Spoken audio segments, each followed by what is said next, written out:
دا ټال ناول 14مه یا وروستۍ برخه.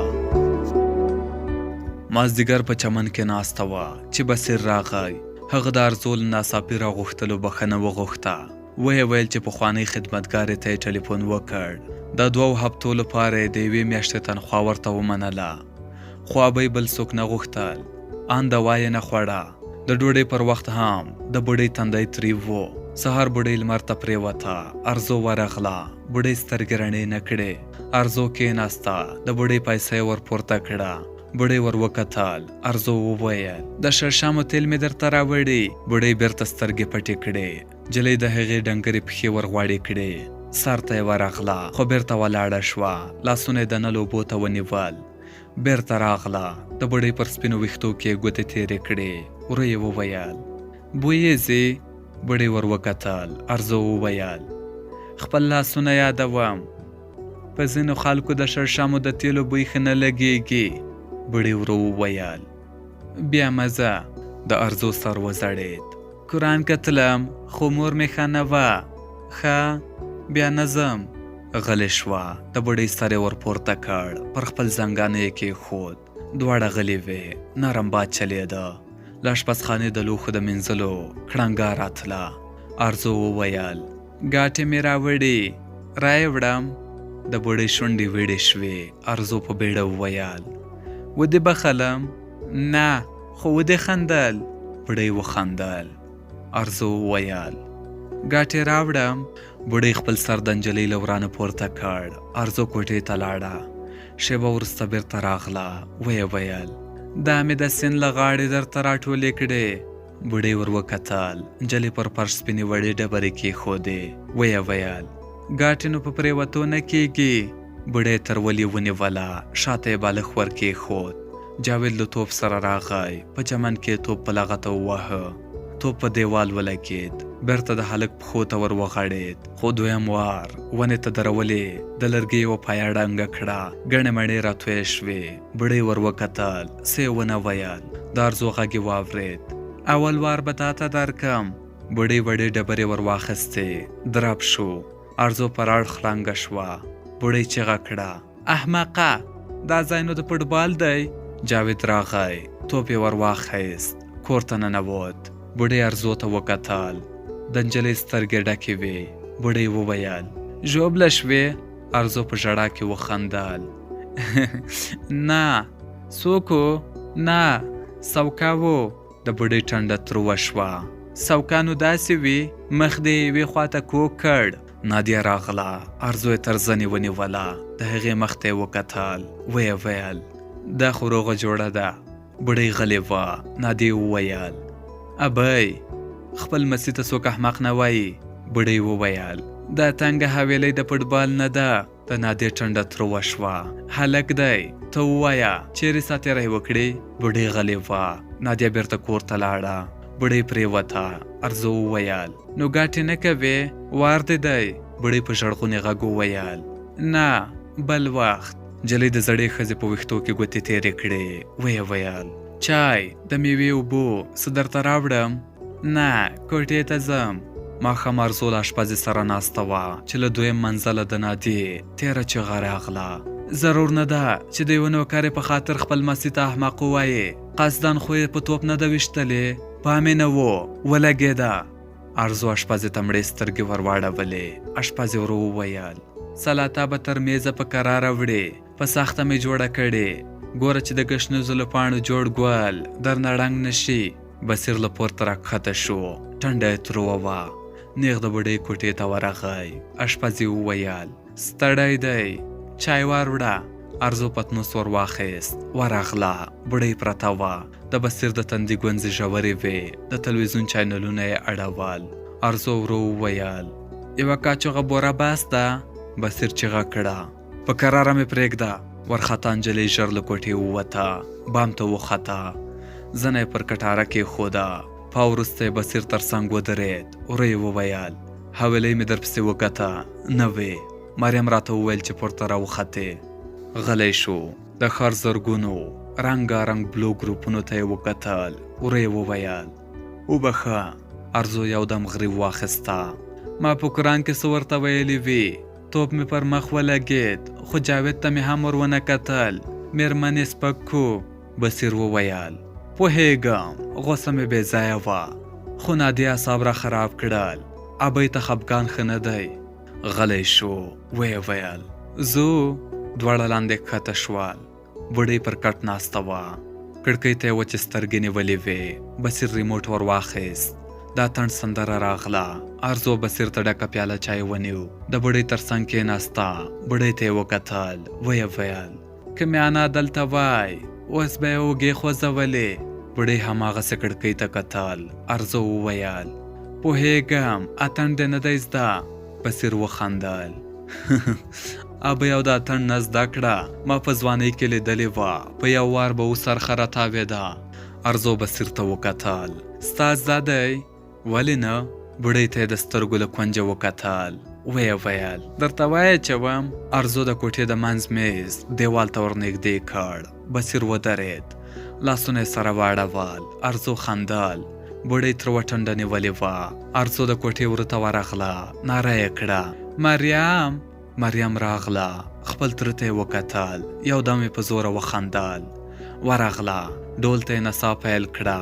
جاوید هم په نڅا کې ورګډ شو. دوی خندل. پورته پورته غورځېدل. ارزو یو دم ناره کړه مېرمنه اتڼ اچوي. د بصیر له درېدو سره مریم او جاوید هم ودرېدل. ارزو په خوند وویل ما ولیده اوږې یې پورته پورته اچولې. بوډۍ ور وکتل. ویې خندل. دروغ وایي. بصیر د خپلې مور تر څنګ کېناست. په خندا یې وویل رښتیا؟ د بوډۍ ټنډه تروه شوه. ته یې منې؟ ارزو په خوند وویل ما ولیدې. بوډۍ وخندل. بصیر خپله مور په غېږ کې ونیوله. بوډۍ وویل دروغ وایي. بصیر غرې واخیست. همدا خندا دی راته بس ده.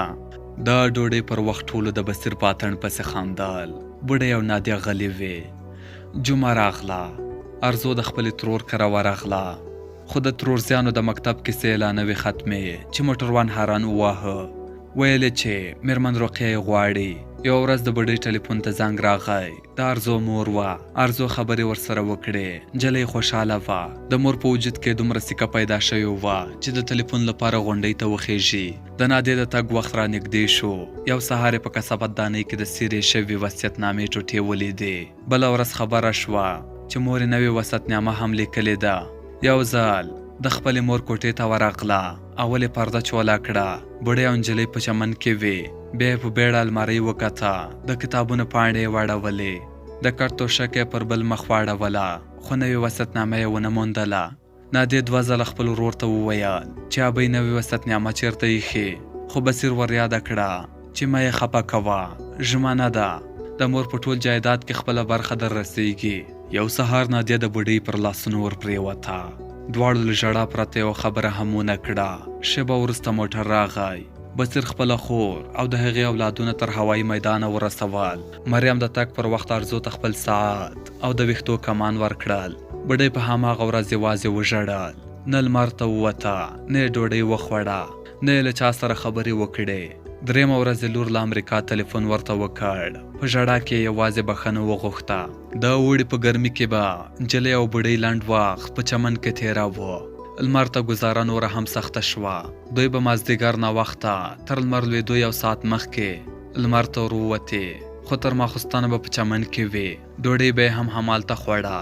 ویدېدو ته به کوټې ته تلې. بوډۍ له نجلۍ نه جلا کېده. یوه شپه بوډۍ ویښه وه. ارزو 2 ځله په خوب کې نارې کړې: ابۍ خدای کې په بله کړې، غالۍ مه کوه، ګاټې ما وګټل. سهار یې ارزو ته وویل چې له دې وروسته مو ابۍ بوله، چې له دې وروسته مې ابۍ بوله. مېرمن ابۍ شوه. بوډۍ له دې ټکي خوند اخیست. د اوړي په اخره کې د بوډۍ غبرګ زامان د خپلې مور لیدو ته له امریکا راغلل، خو د بوډۍ خوشحالي لنډه وه. زامنو یې 1 هفته وروسته کارونه یاد کړل. بیرته تیارې ته وختل. د هوا په سړېدو سره بوډۍ بیرته 3م منزل ته وخته. دلیل یې د کوټې لمر و. د بوډۍ پخوانۍ کوټې غټه کړکۍ درلوده. لمر د ورځې تر اخره کوټې ته رالوېده. بوډۍ او نجلۍ به کله کله پر بام ناستې وې، خو ډېر وخت نه پاتې کېدې. سوړ باد د بوډۍ ټوخی زیاته و. یو ماخوستن د بوډۍ وضع خرابه شوه. بصیر ډاکټر را وغوښت. په هماغه شپه یې ارزو لاندې منزل ته ولېږله. زوی مور ته نږدې پر اوږده څوکۍ پرېوت. بصیر تر 1 بجې څو ځله د بوډۍ نبض وکوت. نبض یې عادي و. ویدې ښځې په کراره ساه اخیسته. پاو باندې 1 بجه یې ګروپ مړ کړ. پرېوت. خو یو وخت د ارزو ژړا سترګې رڼې کړې. د برق سویچ ته یې لاس ور وغځاوه. ارزو د زړې ښځې پر ټټر سر ایښی و. ژړل یې. بصیر په خوبولي غږ وویل بیا دې خوب لید؟ ارزو ژړل. بصیر وخندل. بې غمه اوسه، اوس خو دې له کاره بلکل نه شړي. نجلۍ په ژړا کې وویل ابۍ مړه ده. د بصیر ټنډه تروه شوه. نجلۍ وویل زړه یې نه غورځي. بصیر په بیړه ورغی. د بوډۍ لاس یې ورپورته کړ. لاس یې سوړ و.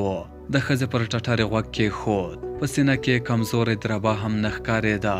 سړي ټلیفون ته ورمنډه کړه. شېبه وروسته د حویلۍ پر دیوالونو د ولاړ امبولانس سرې او شنې تاوېدونکې رڼاوې لګېدې. د بوډۍ ټټر ته برقي جټکې ورکړل شوې، خو ښځه مړه وه. جسد یې په هماغه امبولانس کې شفاخانې ته یووړ. ارزو په کور کې یوازې پاتې شوه. تر سهاره یې ژړل.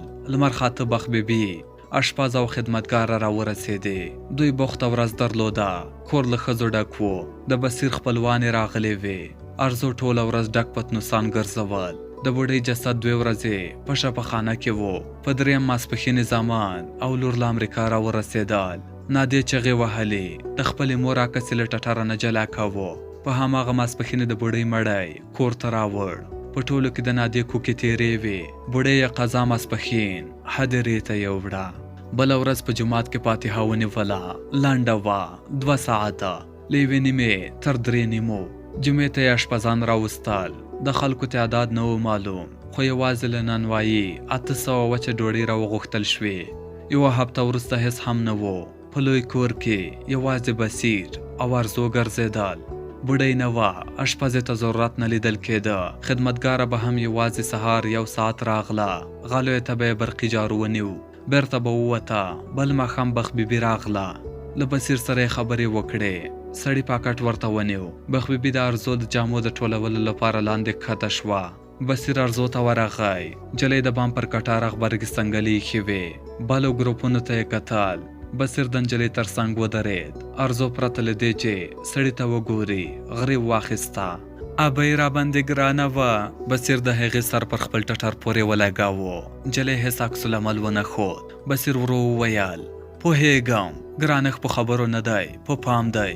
تا پر ابۍ تر موږ هم ډېر پام کاوه. د ارزو ژړا تېزه شوه. بصیر وویل پر ابۍ هم ډېره ګرانه وې. د ژوند خوند همدا دی، په نورو ګران اوسه او نور در باندې ګران که. ابۍ تا بیرته ژوندۍ کړه. خبرې یې وکړې. په خوراک راغله.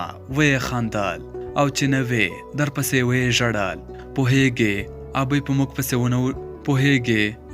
پسې نه و ژړلي. په خپلو سکل مسیانو پسې نه و ژړلي، خو په تا پسې وژړل.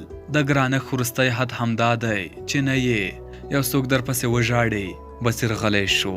ارزو په غریو کې وویل د ابۍ د دیواله عکس راسره وړی شم؟ دواړه د بوډۍ کوټې ته ورغلل. بصیر له دیواله په قاب کې نیولی عکس راښکته کړ. پرېوت. د کټ له لاندې یوه لویه ډکه پلاستیکي خلطه راویسته. ورې وویل ته په ډېر څه ارځې، خو وخت مې نه مونده. د ورور، خور او مور لپاره مې څو بنیانونه، 3 ټیکري، جرابې او د ژمي بوټونه درته واخیستل. غلی شوه. په اوښکو کې یې وخندل. خو د هلک لینده مې بیا پیدا نه کړه. نجلۍ وویل اوښکې ښې نه در سره ښکاري. بصیر مخ واړاوه. پر خپله پزه یې لستوڼی تېر کړ. دواړه لاندې ښکته شول. ارزو یوه ورځ د خپلې ترور کره وه. بل سهار لمانځه مهال په موټر کې کېناستې. غرمه کلي ته ورسېدې. د نجلۍ مور ښه شوې وه. ماخوستن یې د پیسو سریښ پاکټ خلاص کړ. د نجلۍ د 3 میاشتو تنخوا 10,000 کېده، خو په پاکټ کې 50,000 پرتې وې. سهار بخت بیبي بیرته کابل ته لاړه. غرمې ته پر اخور د علي ګل اکا نوې ژېړه غوا ودرېده. ښځه له خپلې مشرې لور سره تر غوا راګرځېده. سپېلني یې دودول، خو ارزو په چوتره کې غلې ناسته وه. د بوډۍ عکس ته یې کتل. 1 هفته وروسته بخت بیبي راغله. خوله یې له خندا وازه پاتې وه. ویل چې نور له خاورو پورته شوی. بصیر د خپلې مور نوې وصیتنامه لوستې وه. ارزو ته یې د خیرخانې یو دکان ورکړی دی. د افغانیو خبره نه ده، د دکان نرخ په ډالرو دی. له دې وروسته به هره میاشت 22,000 افغانۍ نغده کرایه درته راځي. دا ټال ناول پای. مننه چې اوریدونکي مو یاست.